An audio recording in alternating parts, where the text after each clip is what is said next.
Hello, YouTube. It's that time of week where we read over the comments of the previous week. And boy, between my fake tier list, the Bandai coverage video, and my other videos, there were a lot of comments to pick from. Obviously, couldn't do them all, but I tried to pick some good ones. If you guys like this content, don't forget to like, comment, subscribe to the notification on the Smash Potatoes. That way you know when all these amazing Digimon videos go live. And also, if you want to be in these videos, just leave a comment. Don't leave a comment too long, though. I won't read one that's too long. There were a lot of really long comments in the Bandai coverage video. There were a lot of really long ones. A lot of them being toxic or being like, well, actually. So I would have loved to go over them. I read them all, though. There's people have their opinions. It's okay.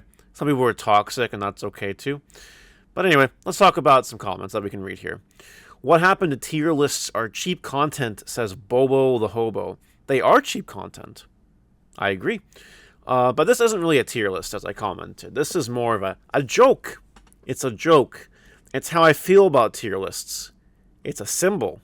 It's a joke. I think everyone that watched it knew it. You see, a lot of people make tier lists, and even the people that are most known for them still get flack on their tier lists. They might not care about the flack on their tier lists because they think they're holier than thou, and that's not a bad thing. It's good to have a little bit of confidence in your picks. But I'm not a big fan of tier list content. The joke was fun. I only did it because someone in Twitch, like a few people on Twitch, suggested it a few weeks ago. It was really funny. All right, Dreadgami no Momo says, this was very fun, but the way he argued for the decks made me really believe it until Imperial D-Reaper. Because if Gaomon was tier 1, then no way in hell could Imperial D-Reaper be tier 1. See, what's super interesting, and I was talking with someone else about this just before this video, Kyle. Some of you know Kyle. I like Kyle. Kyle is an interesting fellow. That he plays good decks, and he plays well. We were having a conversation where, anything could be playable this format. It's just gotta pass the check. The check being the decks like Shoutmon, Jessamon. That's the check. It does feel super interesting that a lot of decks can get there. There's so many cards in the game that give you coverage. You got things that prevent cards from being played by effects. You got memory blockers. You got things like Psychmon to prevent reduction in play costs. There's so many cards that do so many things. Plus you have Death Xmon. There's definitely a lot you can do, which is very fun. So, yeah, while the tier list was a joke, there were a lot of good arguments for each deck. I do agree with that. He's putting it all in tier 1, ain't he? Yeah, he called it, Koza. And Static Fox, can't believe I watched this whole video. It had 45 likes. I had to include it. It's a wild comment. All right. Digimon had a buyout due to BT12 talk about Takado and Guilmon, and people are anticipating Guilmon support BT12, says the Syndicate. I believe that. Things don't just explode for no reason, though Digimon is seeing some play BT10. And that's okay. Love that our boy Eosmon finally got some coverage. Thanks, Mario. Really hoping for support at some point. Was my favorite archetype back to play BT6, BT7, but now gets utterly destroyed by every other deck. Pixel, you're welcome that you got some Eosmon coverage. Also, I'm using this as a reminder that there is still bots impersonating me. Report them if you see them, and thank you in advance for doing that. Not only did someone buy Bloomlord for $50, they bought 3 copies. Yep, that's pretty stupid, isn't it? You guys really shouldn't buy the pre-sales, I'm just saying.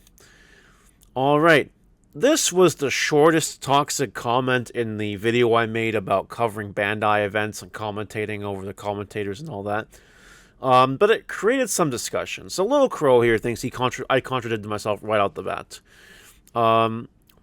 Freedom of speech was an argument. As an American, this is true. Canadians, there is a difference between Canadian and American speech. It's very minor, but if you look it up, there is. And then someone else's opinion is complex, but he has a point that it's just not a friendly way to host events. It's just greedy, but legal, like so many things. Little Crow says not what I meant. So here's the thing with these comments, right? If Little Crow had a brain, he would have mentioned the contradiction. You know what I mean? This comment doesn't help anyone. A lot of people had toxic comments, but explained everything to the point where I can't read it on one of these videos. But this guy says nothing. He seems uneducated. I don't think he really knows what the contradiction was, but I invite you to comment and let me know if you actually think that's true. All right. Oh, Elric. Oh, I appreciate the video. Weird that it's exactly the same length of how to play the Elestrals card game video. Maybe it's a calling. But how I see it, people are going to do whatever they want, regardless of what the big company says. People stream these events already. You just happen to pull people away from the official stream in a roundabout way. It's definitely better for these people to be public events, for people to be able to stream them. This Elestrals thing is a super huge coincidence, and that's all I'm going to say about that. But it is true. It is true. You know, if you are bigger than the official stream, you are pulling people away from it.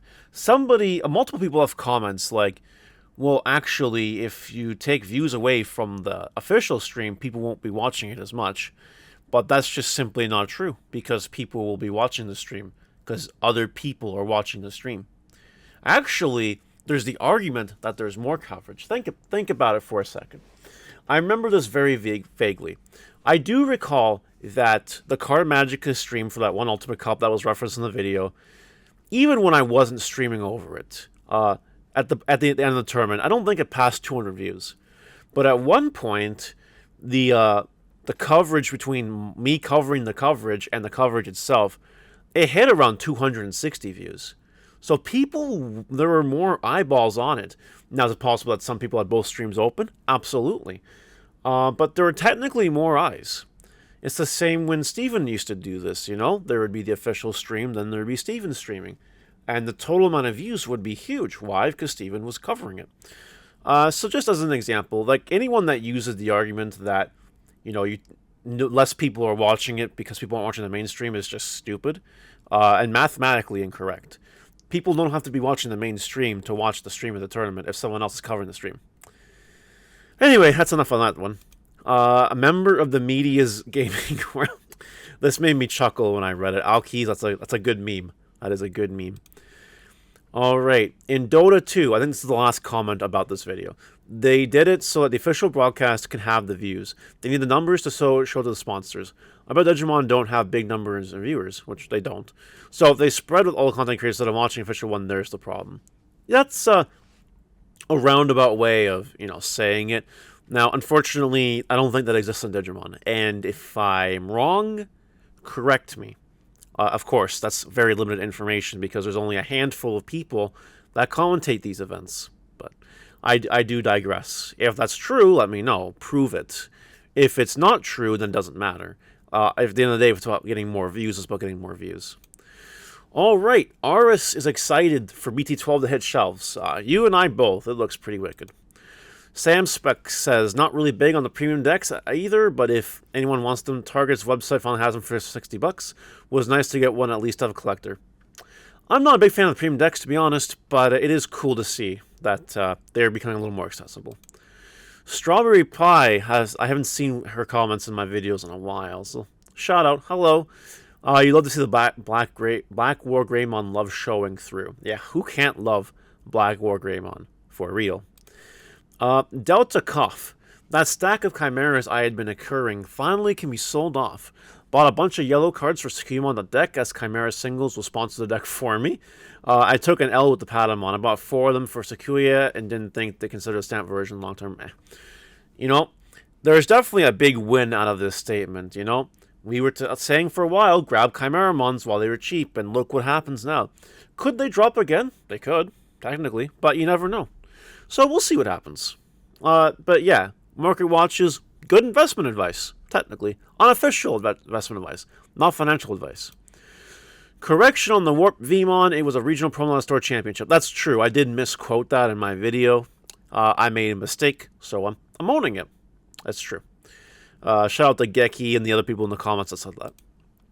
Another Tier 1 deck by Mario. Thumbs up by French Fry, or French Fry, whatever.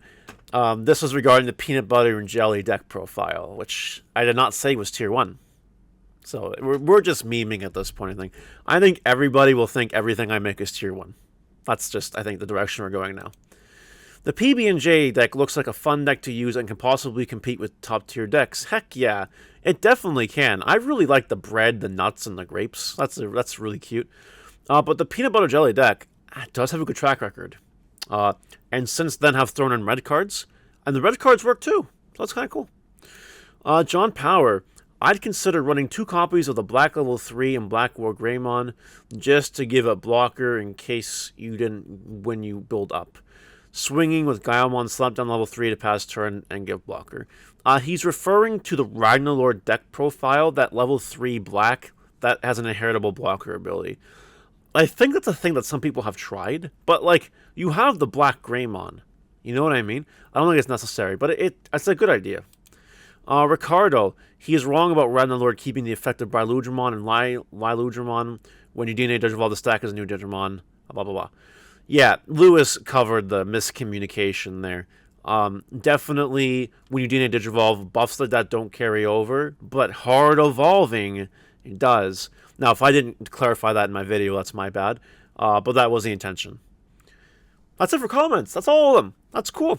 Let me know your guys' things in the comments, and we'll see you later. Bye.